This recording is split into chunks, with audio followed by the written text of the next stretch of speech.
Dans son ouvrage Être et temps, Heidegger entend décrire la vie humaine de la façon la plus concrète qui soit. Au lieu de parler de l'homme en général, de la nature humaine, il s'attache à décrire la façon dont chacun se rapporte personnellement à lui-même et à son propre monde. Ce qu'il note, c'est que chacun est là pour lui-même, en charge de sa propre existence, en charge du sens de sa vie et de sa place dans le monde. Pour Heidegger, l'homme est l'être qui s'interroge sur son être, qui est pour lui-même une question, qui est en lui-même en question. C'est pourquoi il est une existence, un Dasein, dit Heidegger, et non un simple vivant. Heidegger ne dit pourtant pas que l'homme est conscient d'être, comme s'il s'agissait là d'une propriété inhérente à sa nature.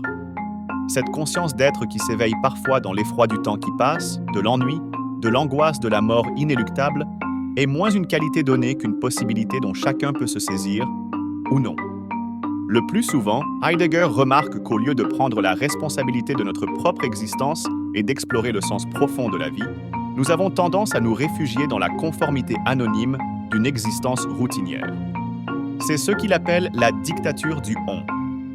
Pour lui, le « on » représente une sorte de pression sociale anonyme qui dicte comment nous devons vivre, penser et agir dans le monde moderne. Le « on » ne représente ni les autres ni nous-mêmes, mais plutôt une existence de masse qui nous envahit lorsque nous abandonnons notre individualité et adoptons des manières d'agir et de parler impersonnelles, moyennes. Heidegger critique cette dictature du « on » car elle nous empêche d'assumer pleinement notre responsabilité individuelle et nous enferme dans un conformisme aveugle.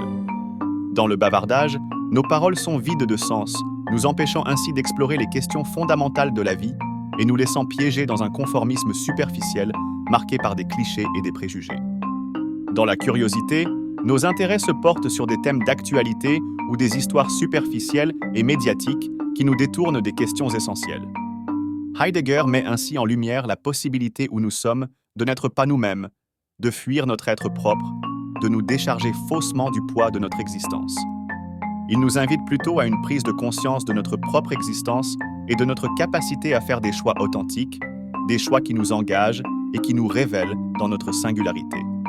En résumé, la dictature du « on » chez Heidegger désigne cette existence anonyme qui nous rend étrangers à nous-mêmes, qui nous éloigne de notre véritable être et de notre liberté d'existence.